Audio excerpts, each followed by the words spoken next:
ஊடகங்கள் இல்லாம ஒரு நாள் இருப்பது அப்படின்னா, நம்ம மூளைக்கு ஒரு சின்ன விடுமுறை கொடுக்குற மாதிரி தான். வெறும் 24 மணி நேரத்திலேயே நம்ம மூளையில ரொம்ப ஆச்சரியமான மாற்றங்கள் நடக்கும்.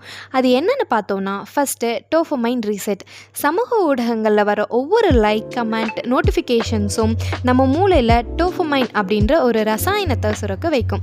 அது நமக்கு கொஞ்ச நேரம் சந்தோஷத்த கொடுக்கும். ஒரு நாள் இதிலிருந்து விலகி இருந்தோம்னா, மூளை அந்த உடனடி சந்தோஷத்துக்கு அடிமையாவத குறைச்சிக்கிட்டு பழைய இயல்பான நிலைக்கு திரும்ப ஆரம்பிக்கும்.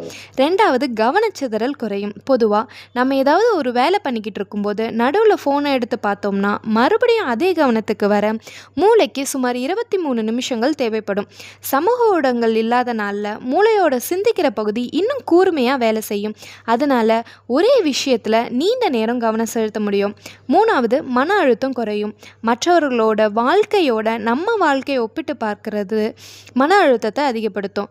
ஒரு நாள் சமூக ஊடகங்களை தவிர்த்தாலே உடலில் மன அழுத்தத்தை உண்டாக்குற கார்டிசோல் ஹார்மோன் குறையும். அதனால் மனசும் கொஞ்சம் அமைதியாக இருக்கும். 4வது நல்ல தூக்கம் கிடைக்கும். தூக்கத்துக்கு முன்னாடி ஃபோன் பார்த்துக்கிட்டே இருந்தோன்னா நல்ல தூக்கத்துக்கு உதவுற மெலட்டோனின் ஹார்மோன் சரியாக சுரக்காது. ஆனால் ஒரு நாள் ஃபோனில் இருந்து விலகி இருந்தோன்னா மூளைக்கு இயற்கையாகவே தூங்குறதுக்கு தயாராகும். அதனால் ஆழ்ந்த தூக்கம் கிடைக்கும். ஆரம்பத்தில் உங்களுக்கு என்ன தோணலாம்னா, ஃபோன் வைப்ரேட் ஆகலைனாலும் ஆன மாதிரி தோணும்.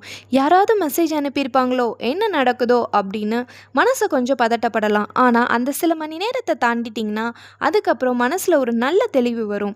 சுருக்கமாக சொன்னால், ஒரு நாள் சமூக ஊடகங்கள் இல்லாமல் இருப்பது நம்ம மூளைக்கு ரொம்ப நல்ல ஓய்வு மாதிரி.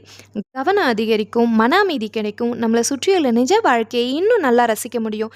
இன்று ஒரு நாள் டிஜிட்டல் டீடாக்ஸ் ட்ரை பண்ணி பார்க்குறீங்களா?